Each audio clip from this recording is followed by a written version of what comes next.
Friends, I am D.H.Obaleppanavar, lecturer, Department of Applied Science, SJPN Polytechnic, Dissociation. In this coming video, I am going to discuss the important question of unit number 6 by name Industrial Chemistry. This chapter is of 10 hours and it carries 30 marks. So 30 marks are divided in this way. So in the part C, 6 marks, 1 questions, then very long answer, 1 question for 6 marks, and in B section 5 marks 4 questions, and simple question 2 marks 2 questions. Totally you are going to get 30 marks. So it is very important for your examination, so which carries a large amount of marks.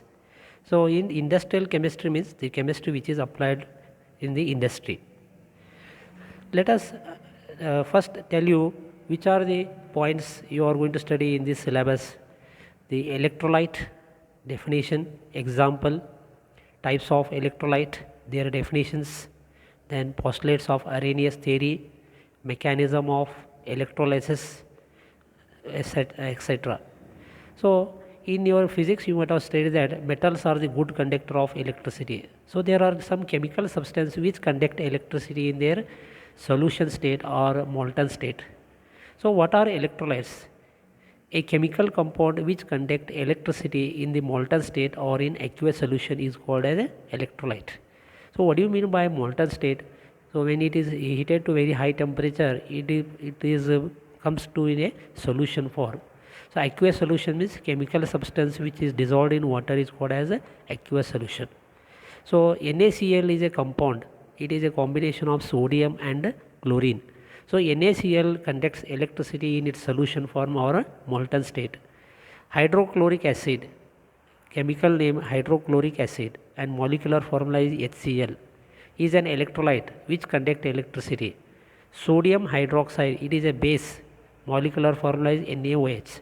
So electrolytes are of two types, strong electrolyte and weak electrolyte.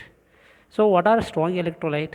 Strong electrolyte are the chemical compound which ionize completely when dissolved in moderate concentration. So what is meant by ionization? When chemical substance is dissolved in water, it splits into positive charge and negative charge. For example, hydrogen carries positive and Cl minus. So in this way, splitting up of positive charge and negative charge is called as ionization. So a strong electrolyte are the chemical compound which ionize completely when dissolved in moderate concentration. For example, HCl is a strong electrolyte, HNO3, sodium hydroxide, potassium hydroxide. So when charges are split and they move towards each other, then current electricity is produced. More ions, more current. Ions are of two types, positive ion and negative ions. So chemical compound is made up of positive ion and negative ions. What are weak electrolyte? Weak electrolyte are the compounds made up of two elements which ionize partially. When dissolved in water, ionization is not completely when dissolved in water at moderate concentration. So weak electrolyte solution contain a small number of ions, hence their conductance is low. Remember, strong electrolyte is having high electrical conductivity, weak electrolyte is having low electrical conductivity. So all electrolyte is having a fixed number of ions. So when it is dissolved in water, it ionizes, and if current is passed, they move towards the cathode and anode, and electricity is produced. If ionization is more, current is more. If ionization is less, current is less. So I hope all of you understood what is strong electrolyte and weak electrolyte. Which are the example for weak electrolyte? Weak acid, that is CH, that is CaHCOOH, that is acetic acid. CH3COOH, acetic acid derived from methane. HCOOH, formic acid. HCN, HCO, etc.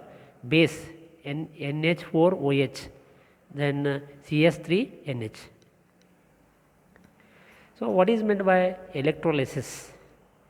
So the decomposition of an electrolyte into elements by passing direct current is called electrolysis. Decomposition means dividing. So electrolyte contains two elements. For example, sodium chloride. Sodium is an element, chlorine is another element. They are divided when dissolved in water. Then if current is passed, they move towards the electrodes. The decomposition of an electrolyte into elements by passing the direct current is called as electrolysis. So when direct current is passed into the solution of an electrolyte, positive ions like H plus, Cu plus 2, Zn plus 2, so Na plus 2 move towards the anode. They lose their charge at electrode, discharging the element at the electrodes. So electrolysis is having industrial application, refining of metal, extraction of metal and so forth. That is not for your syllabus. Definition of electrolysis is very important. The decomposition of an electrolyte into elements by passing direct current is called electrolysis. There is a very important question in our syllabus. Write 5 postulates of Arrhenius theory of electrolytic dissociation. So electrolytic dissociation was first studied by a scientist by name known as Arrhenius. He has given a postulate statement with reasoning. So 5 postulates carries 5 marks. So first postulate, he tells that in order to explain the behavior of an electrolyte in a solution and also to explain the phenomena of electrolysis, so he put forward the theory of electrolytic dissociation. The postulates of the theory are: first one is, when an electrolyte is dissolved in water, its molecules spontaneously split into positive and negatively charged particle called ions. Spontaneously means continuously. So when an electrolyte is dissolved in a water, it splits into positive ion and negative ion called as ions. This process of splitting of ions is called as dissociation or ionization. Look at this example. Ba is a chemical compound. It splits into B plus and B plus, that is A minus. Should make A minus. B plus is called as cation because it is moving towards the cathode, negative polarity of the battery.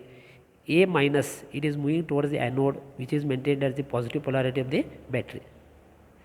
In a solution, in a chemical solution or in an electrolytic solution, the total positive charge, that is cations or positive ions, or negative ions on the anions are exactly equal. So as a whole, solution is electrically neutral. So in an ionization, ions are responsible for the passage of electrical current through the electron.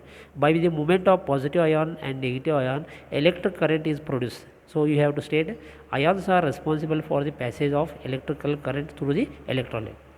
Then ionization is a reversible process. There are 2 types of process, reversible and irreversible. Reactants react to give the product reacts to give the reactants. But ionization is a reversible. It takes in forward direction and in backward direction. A state of equilibrium exists between ions and unionized molecules in the solution. Fifth postulate, the degree of ionization of an electrolyte increases the dilution. By adding the water, we call it as a dilution in chemistry.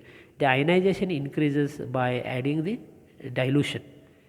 Then the property of electrolyte or the property of ions present in them. Chemical reaction between electrolyte in solution take place between the ions instead of the molecules. So there is a very important question. Explain the mechanism of electrolysis of HCl. Before going to this explanation, this is maybe asked for 6 marks or 5 marks. The necessary answer contains the diagram, explanation, writing the chemical reaction, and finally writing the result. What do you understand by this diagram? There is a container containing the electrolyte by name hydrochloric acid. So A and B are the 2 electrodes. A is called as anode, connected to the positive polarity of the battery, direct current. Cathode is connected to the negative polarity. Chlorine gas is liberated at anode. Hydrogen molecule is liberated at a cathode. HCl is splits into H plus and Cl minus. We call it as ionization. So there are 2 processes in chemistry, oxidation and reduction. Oxidation means losing of electron and reduction means gaining of the electron. Electron is denoted by the letter small e and it carries negative charge. So in this diagram, he explains that hydrochloric acid electrolyte is dissolved in water. It is called as hydrochloric solution, and 2 electrodes are taken, cathode and anode. They are connected to the positive and negative polarity of the direct current. Consider a solution of hydrochloric acid, which is an electrolyte. dissolved in water. It contains a large number of H plus and Cl minus. In a given chemical solution, H plus ions are large numbers and Cl minus, they are called as cations and anions due to the dissociation of HCl molecule. So HCl splits into H plus and Cl minus. I call this as an ionization. Suppose two platinum electrodes are dipped in the solution. If the direct current is passed from the battery, H plus ion move towards the cathode, gain electrons and get discharged as a hydrogen gas. Gaining of an electron is called as a reduction.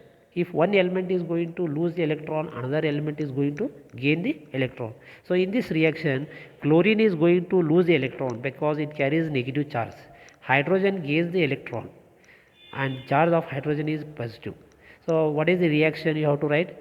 H plus electron e raised to minus, and charge of the hydrogen is neutral.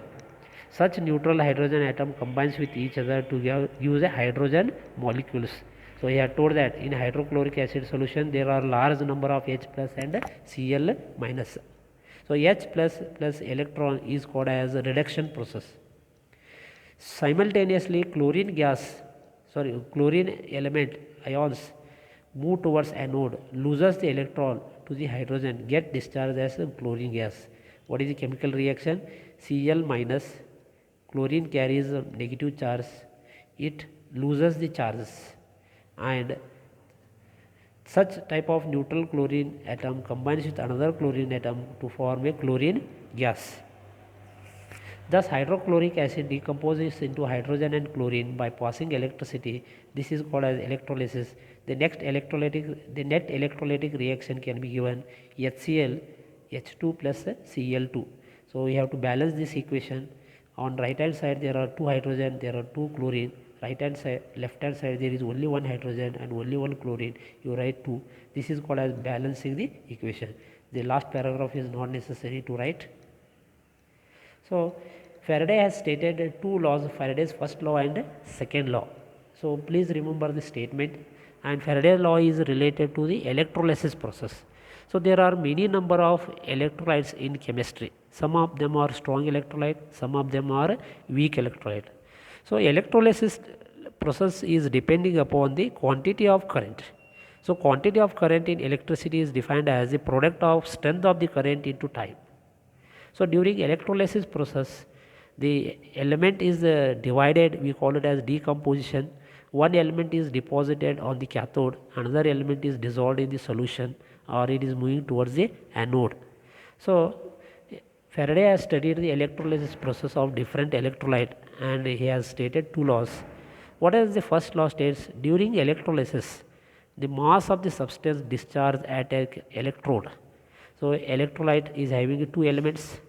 So one element is discharged at cathode, another is at an anode. So what is the first law of Faraday states that during electrolysis the mass of the substance discharged at an electrode is directly proportional to the quantity of electricity. So if the quantity of electricity is increases, the electrolysis process also increases. The quantity of current is given by Q is equal to I into T. I is the strength of the current, T is the time for which current is passed. So experimental arrangement, electrolyte is taken in a container. So cathode can be removed outside plate and it is connected to ammeter, rheostat, current is varied, time is noted. So second law, during electrolysis the mass of the substance discharged at the electrode is directly proportional to the chemical equivalent mass. So chemical equivalent mass is a chemical.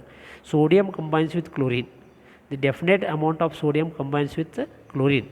So mixing ratio is called as chemical equivalent weight. So second law, he gives a relation between mass deposited at the cathode and mass deposited at the that is mass deposited at the cathode is related to the electrolyte is used. It changes from one element to another element. So just you remember the two laws of Faraday's. Next there is a question, define corrosion, write 4 preventive method of it. So in corrosion means all metals are undergoing corrosion. It is called as a chemical attack.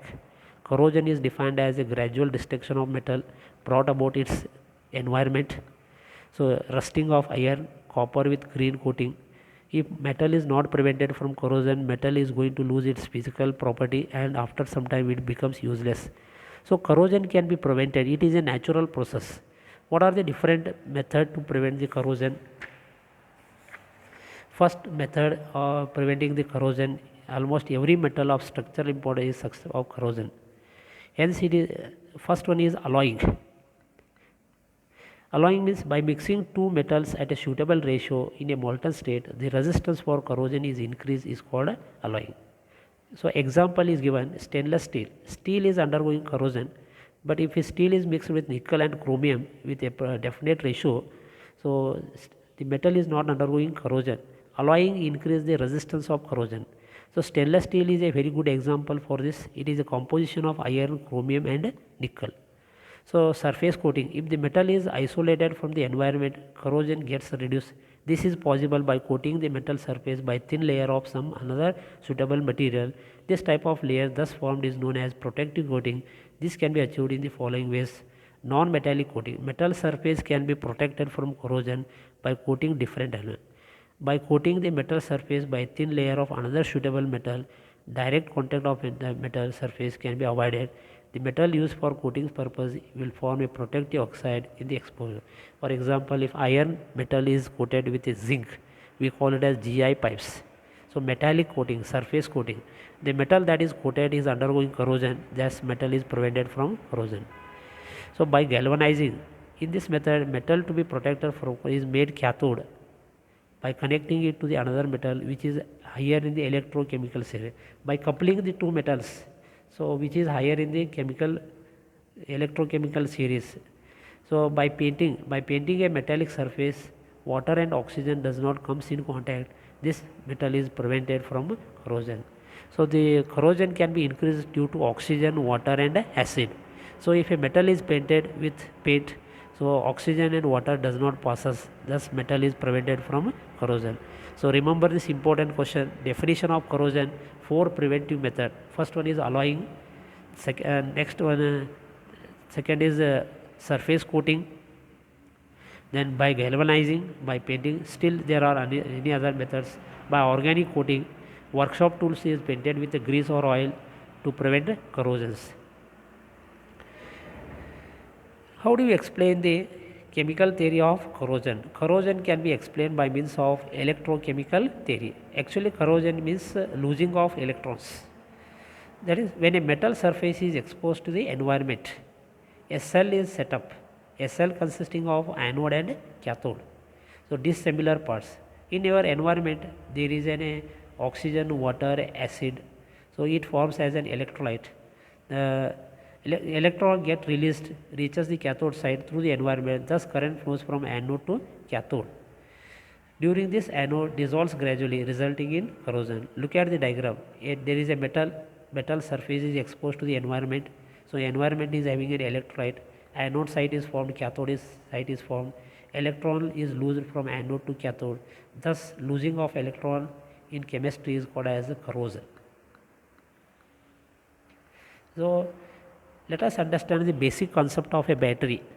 So explain the basic concept of batteries, how the batteries are classified.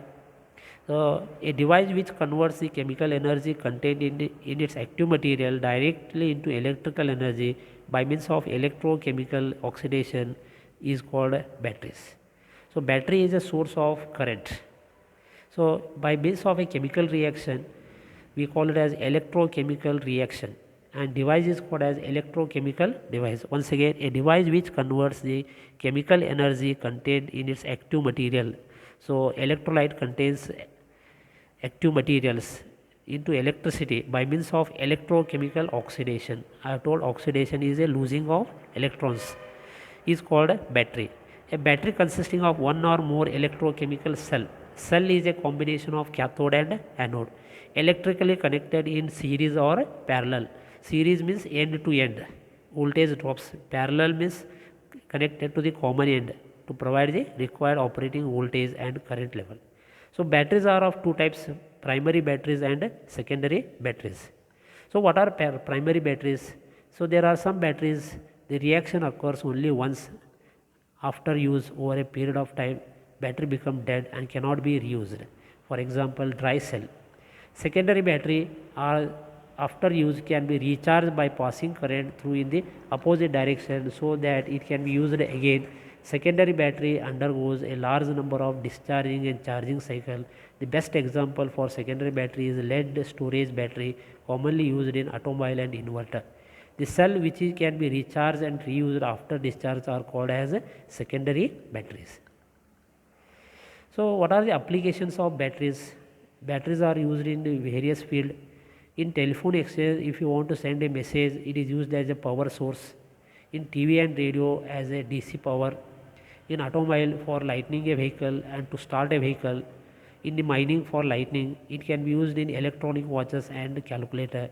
Just if you write it for 5 points correctly, you are going to get 5 marks.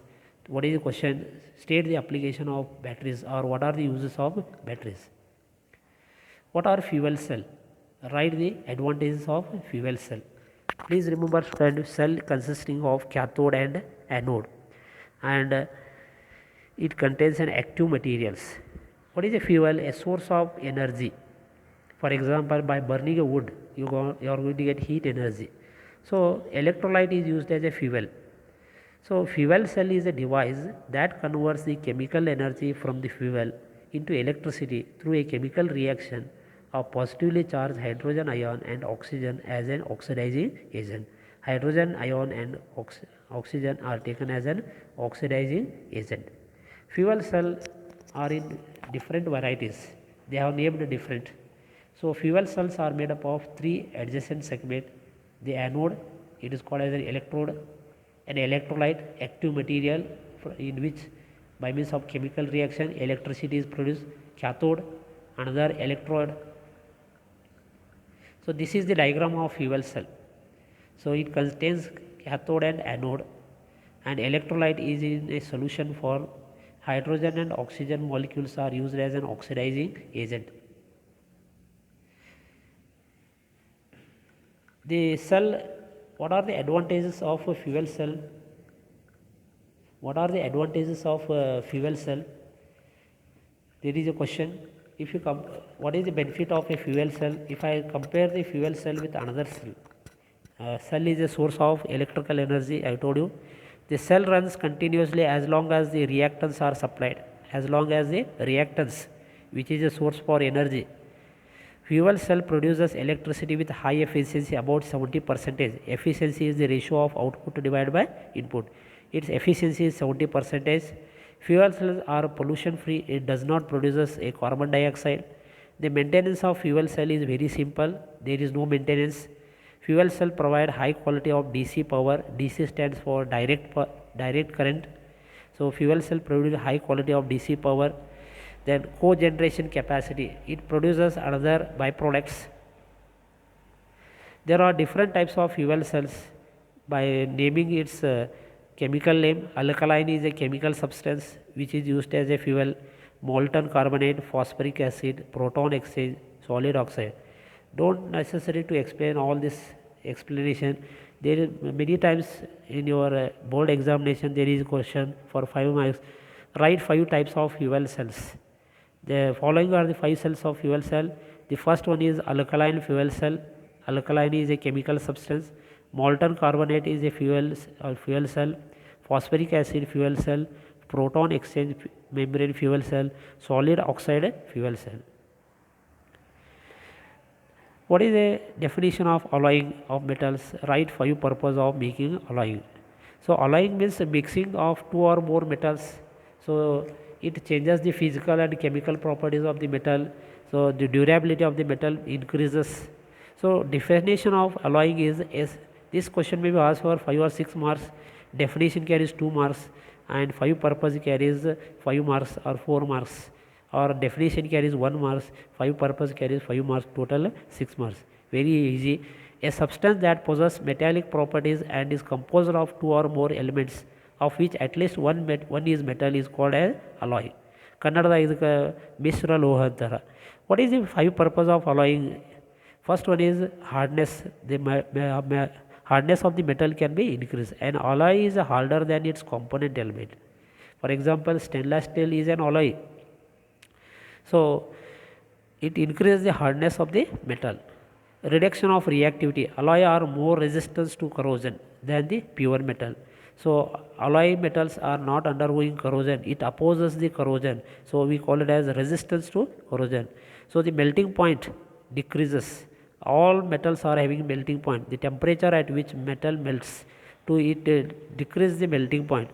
The tensile strength of the metal increases, that is flexibility, that increase in length increases to provide better castability. It is a technology. Casting means if you go on heating a metal, it is converted into liquid form and then you can change the shape of the metal. It is called as casting. And to change the color of the metal. What is composite material? Write its advantage and disadvantage. Composite means many. So composite material can be defined as a combination of two or more material that results in a unique property that those of individual components. So if you mix more than two or more metals, the strength of the material can be increased. It has having the properties of the all component elements. I call this as a composite material. So cement, concrete, plastic, ceramic, etc. are composite material. What is the advantage of composite material? It is very lightweight as well as strong, impact resistance, high mechanical properties, fabrication, we can bend this metal very easily, corrosion resistance, excellent fatigue strength, flexibility of design option.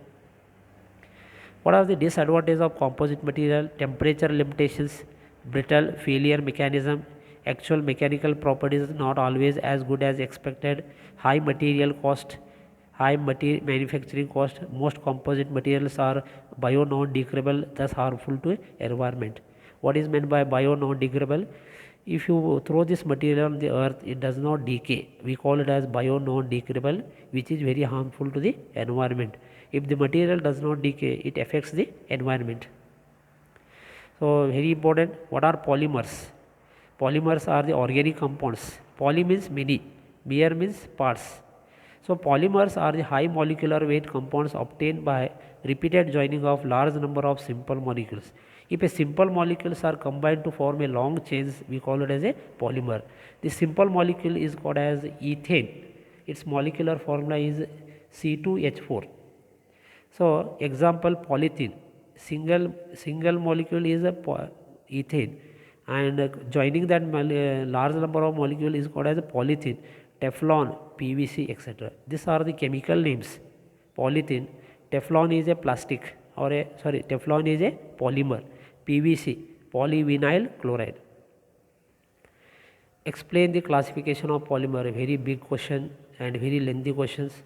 So polymers are the organic compounds which are having many simple molecules joined together to form a long chains, is called as a polymers. So there is a common question, explain the classification of polymers. How do you explain the polymers? Just here, polymers are classified into different ways. First, on the basis of four. First one is on the basis of origin or source, how it is derived, whether it is a natural or synthetic. Second one, basis on constitution, that is, if monomer or single molecule is having repeatedly same, we call it as homo, and if it is different, they are called as a copolymer. And polymerization. Polymerization is a chemical reaction in which polymers are manufactured. There are two types of polymerization, addition and condensation, based on molecular forces. So on this basis, the polymers are classified. Origin is a source, constitution means single unit is similar or different. Polymerization by adding the single units, or by condensation. Condensation is a chemical process and between the molecular force. So based on origin, based on the origin of the polymers into two types, natural polymers and synthetic polymers. So natural polymers, these are the polymers found in nature, mostly in plant and animals.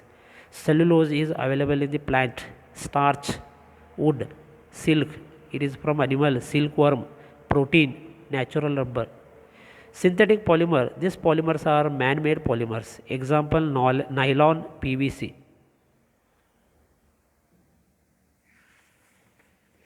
So based on constitution, what do you mean by constitution? I have told that polymers are the combination of number of simple molecules. So if the simple molecules are same, that is for example in polyethylene ethane, based on constitution polymers are classified into two: Homo Polymers. These are the polymer containing only one type of repeating units or joining units. If the joining unit is same, I call it as Homo Polymer. So polyethylene is manufactured by means of homopolymer. Teflon is manufactured by means of homopolymer. Copolymer. These are the polymer contain more than one type of repeating units or joining units. If the single unit is different, that type of polymer are called as copolymer. It is bakelite, nylon. Third one, based on a method of polymerization. What is polymerization? Conversion of monomer into polymer. It is a chemical reaction in which simple molecules are combined to form a long chains. So there are two types of polymerization: addition polymerization and condensation polymerization. What do you mean by addition polymerization? These are the polymers obtained by the direct addition of the repeated monomer. Example, polythene and PVC. What is meant by condensation polymerization? These are the polymers obtained by the condensation of two or more monomers.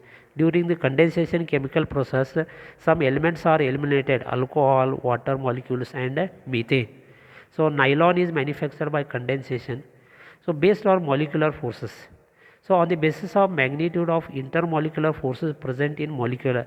So between two molecules, molecules there is a force. The elastomere, fibers, thermoplastic, thermosetting plastic. So what are elastomere? In these polymers, the polymer chains are held together by weak intermolecular force. This polymer force can be stretched. So the intermolecular force is very weak, so we can stretch these molecules. We call it as elasticity. For example, natural rubber and synthetic rubber. If you apply some force, molecular force changes, the shape and size of the body changes. So elastomere. Fiber. In this polymer, the polymer chains are held together by strong intermolecular force. This polymer pores are having a sharp melting point. Example, nylon. So you cannot change its shape and size easily. Thermoplastic. In these polymers, the intermolecular forces are intermediate between those of elastomere and fibers. This polymer soften on heating and hard on cooling. If you go on heating this polymer, it becomes soft, and on cooling it becomes hard. So they can be remolded. You can change the shape of this plastic. Polythene, polystyrene, thermosetting plastic. These are the polymer which undergoes chemical change on heating and become rigid on cooling. What is the characteristic of thermosetting plastic? This polymer undergo chemical change on heating, and on cooling they become very hard. So they cannot be remolded. You cannot change its shape and size.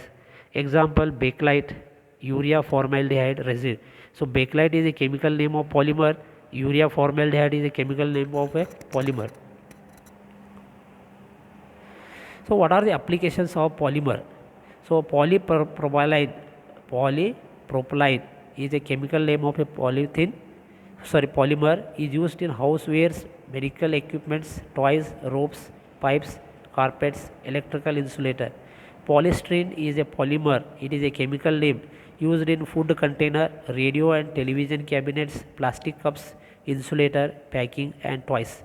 Polyvinyl chloride, it is denoted by PVC, used in raincoats, handbags, table cables, gramophone, record, vinyl flooring and water pipes. Urea formaldehyde is a chemical name of polymer. It is used for making unbreakable cups, laminated sheets, it is a paint and varnishes. And it is very difficult to express. You can remember any 5. Bakelite is used for making combs, electrical switches, plug handles, utensils and computer disk, pen, etc. So silicon polymer are used as a lubricant. So acrylic or polymer used for fiber glasses. So there is a common question: write application of polymer. At least you remember 5. For example, urea formaldehyde, it is used for paint and varnish. Bakelite is used to manufacture comb, pen. Then Nylon is used in textile industry. Like this, you remember any 5 PVC polymer used to make the pipes, etc. Thank you, students. I hope you understood. So classification of polymer is a very big question. Try to understand on what basis they are manufactured. So refer the question bank, previous question paper. You will get an idea how the question is asked, how to answer this question. So the method should be correct. Thank you very much.